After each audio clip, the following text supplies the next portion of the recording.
بلێ پرۆسە و پێواژۆیە یەک ڕێزی یەک هەلوێستی یا کورد لە ڕۆژاوایی کوردستانی بتایبەت دوهی گەهشت ئاستێک بلندتر نونەری سەرۆک بەرزانی سەردانا ڕۆژاوایی کوردستانی کرد لەگەل ئالیین سەرەکەیان ڕۆژاوایی کوردستانی جویە گرنگیە بێ سەردانی کارڤێدانی نوێ سەرۆکەی نونەرەتیە ئەنەکەسە لە حرێما کوردستانی ڕێزدار جەدان عەلی میوانی منە بخێراتێکەکەی جەدان سپاس ناوخێرێ دەبێ کێکێ جدان گرنگیە سەردانا دکتۆر حەمید بۆ ڕۆژاوایی کوردستانی پەیامە جەنابێ سەرۆک و هەلوێستا چاوا بڕاستی ولۆ مرۆ درۆێ خەلکێ خۆرە ئێ جادێ و ئێ بهیستن و ئێ سەر سوسیال میدیا ولۆ شانازیکە بێسینۆر دانە خویاکردن تێچواتێ براستی تێوێ واتە گۆ ملەتێ کورد بەرچیە و تیە یەکڕێزیە مالا کوردیە و یەکڕێزیە و هەفگرتن و هەرپارپشتیە هەرێما کوردستانی و جەنابێ سەرۆک بەرزانی ji hemû parçê Kurdistanê re û Kurd li ku derê dikevine tangayîkê de her serok berzanî destê xwe dirêj dike û alîkariyê ware dike. Ême qeyrana Sûrî dest pê kir 2011 ve krîzeke gelekî qurs û giran û ew veqa sala di gelek qûnaxa re derbas bû. Bes destpêkê de bi rastî dergehê Kurdistanê ji milletê Kurdistana Rojava re vekirin. هەولدان gelekî ew serfkirin ji bo got yekrêziya mala Kurdî û yek helwesta mala Kurdî çê bibe rêkeftin gelek çêkirin hewlêriya ku di do û di hok û dûvira masîv jî Selaheddîn jî gelek komcivîn û ew naçêbûn û gelek cara jî di çi qas astangî û zehmetî çêbûne her cenabê Serok Berzanî di hewldanê de ya got çawa karibê vê nakokiyê tozekê sivik bê ziman ziviriyê nehêlê êrîşê ser ragihandinê kêm bike got nemênin baştira di rehetîkê çê dike li hêzên siyasî cem hêzên siyasî jî ino kûrbûna Kurdistanî bi şexsiya xwe ya etîbarî bi nûnerê xwe cenabê Doktor Hemîd Derbendî nûnerê cenabê Serok Berzanî şiyan devê derê nama wî bigihêne rasteqê ne gel berêz Mezlûm Ebdê jî gotin dor di saeta bêhtir dirêj kirin komcivîna wana û li gel enekesê destaya serokatiyê û piştî wêna jî li gel civîna feraya enekesê meclisa am a enekesê rûnişt yanî bi rastî tiştekî gelekî cihê dilxweşiyê ye û hêviya jî ava dike piştî serbûneke dirêj ev de meselen ji heştê heyvê ve ricêma Beşar Roxaya û xelk dibêjin û çavê dilsoz û dosta û mirova û xelkê Kurd û hêzê siyasî û nesiyasî her ino çawa helwesta Kurdî bibe yek çawa destê xwe bixine destê hevde çawa ڕۆڵا سەرۆک بەرزانی چییە یان نها کەکێجدا دۆزا کورد دۆزێکی بێگومان زەحمەت سووریە بۆ خۆشی ڕەوشێکی زەحمەت دەرباز دەبن ڕۆڵا سەرۆک بەرزانی د ئارامکردنا vê rewşê de rola Serok Berzanî wekî te destnîşan kirî yanî yek helwestî ya Kurdî ji bo danûstandinên li gel Şamê jî belê ême dibêjim nama wê na ji ewilî ji aliyê neştimaniya Sûrî re weke desthilatên li Sûriya bi rêvebir yan jî mueqet katiye bêkar biçin rengiya nameka di rehetiyê ji wara rê dike ino em aştiyê dixwazin ji were em aramiyê dixwazin ji Sûriya Sûreke hevgirtî bê Sûriyeke hemû kes cihê xwe tê de bibîne û em jî ji aliyê xwe ve pêkatiya Kurd li Kurdistana Sûriya wa deam dikin piştgêrin ji wara çawa Sûriya xwe ava bikin bi hevdûra cihê xwe Sûriya de bibînin heger ji ber wê yekê em dixwazin Kurd ev nama Serok Berzanî ye em dixwazin Kurd li ser hev bin bi yek helwestê ser doza Kurdî mafê Kurd di Sûriya de çi ye şêweyê hukmraniyê pêşerojê Sûriya de çawa dibînin bi yek zimanî بيك رنجي بيك دنجي كاربن للشامي دنجي خو بجهنن وكا كرد وك نتوا كرد ملتكي لسر خاكا خوا ملتكي هجمارة دواتي باش عربة د سوريا دا دبابي جهيوي ديتي بي يعني ناس ناماويا نتوي بهبونا خويا نتوي فولكلور خواب زمان خواب ديروكا خوال سر خاكا خوا آريكار بي سوريا چاوا زنگين بكي اما امد بينن بوي نامي داخوازو هلوستا كردي خورتر دبي هيفي و اومدي لجم ملت ما گشتر دبن هيزي كرد كفنا بن باركي دا گو زوتر لهف بكن لسر دوزا كردي سر مافي كرد نسر تشنا دي تركي ام هرن بري خو بدنا ايديولوجيا وسالفه دي تركي او جي ام احترامي دقرن انها براستي داخويانيه گو درد كفن سر زمانه آلدار برز آلدار خليل برز يعني هر كيك جدعان يعني جبو وانا براستي جهه توزك جهه درحتنا وكانه قهرتنا بلش بدس كيك جدعان يعني بو سوريا افيكتي شو يعني انها كرد يك آلي يك هلوست جبو پیش روشا سوريا جي يعني garantiye ke aramiye nişan بيغومان امجي دبيجن وقتي كرد پشتگیر بن هرما کردستان جناب سروک برزانی گودنا محور دولتی دا جیران و سینورداشی هفن هر دو کردستان سوریا و عراق وقت بشکی گلکی خودی هیز و هیزاویا اقلیمی و دولی هیا رولاوی لسر و باندوراوی لسر ملت کرد و برپرسی کرد هنا و سیاست مداری کرد هنا و بأمان و آرامیه ده حسهن وقتی جناب سروک برزانی پشتوا بگیره وجد به حالت ده وقتی کرد لسر هف بن و یک ریزیا سوریا تواییجی بگرن و الکیلکا وا بسکنن پیکاتی سوری بتوایی بیک بولو هر یکی بهزا خوا وری سر ماسی امچاوا سوریا که نو دامزرینن امچاوا دستورا که نو ببنا هوبش بهفدورا و چه بکن درحتیه الجنبك هاتیه ملت سوری بتوایی چه بکن ام وقتی هفبش بن نویساندنا دستورا که وقتی ام هفبش بن بدامزراندنا سوریا کنو بيغومان او مطرسي وزحمتي والوزي واشكنجا ونمان ومحرومي ومثلا ناس ناما مجموعات بوستاندن اغلب ملتي كرد عرضي وخاكا وتعريب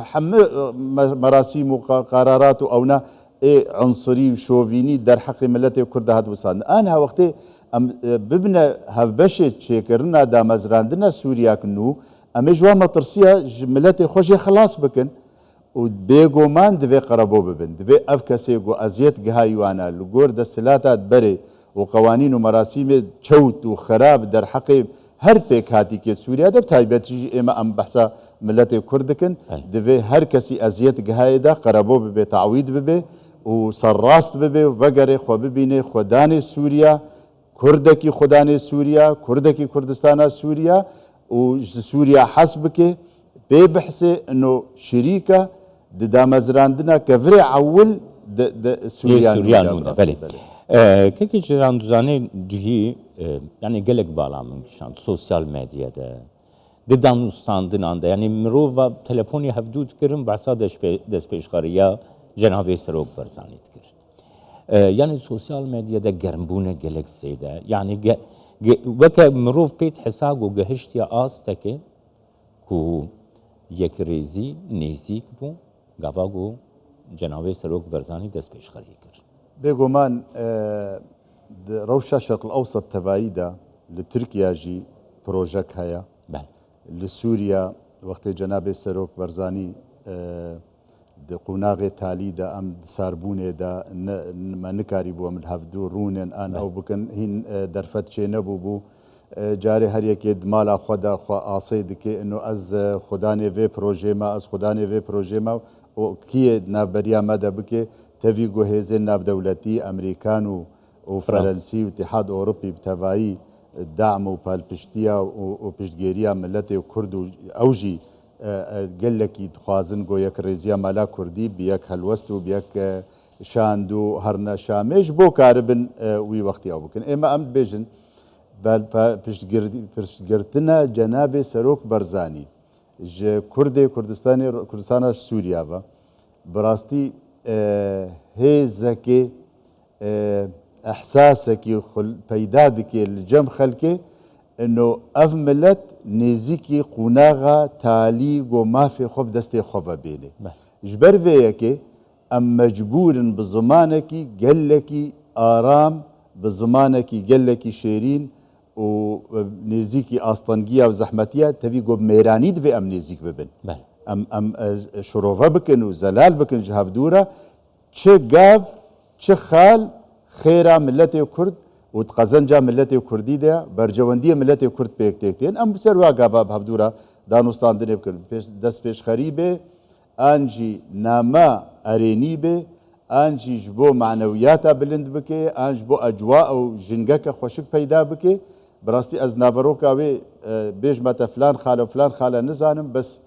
çûna wî li cem nûnerê cenabê wî ne li cem her du aliyên sereket Kurdistanê de û hemû milletê Kurdê Kurdistana Sûriya divê werine li cem hev û li ser hev û hêzê siyasiyê nav milletê Kurd de ê ji derveyê her du îtara jî û pêkhatiyê milletê Kurd bi tevayî divê piştgêr bin divê tevlî vê projê bibin divê tevlî vê helwestê bibin divê tevlî daxwaza Kurd bibin ji bo em bi xurtbûn li ser hevdû milletê Kurd bi tevayî dawa doza xwe dike di Sûriya de Sûriya nû e gotê da mezirandin ez dîsa vê dobare dikim bibe şirîkê avakirina Sûriyak nû bibe şirîkê danîna destûreke nû ji bo em ji mezalim û zêdeyî 100 saliya çi desthilata hatî Sûriya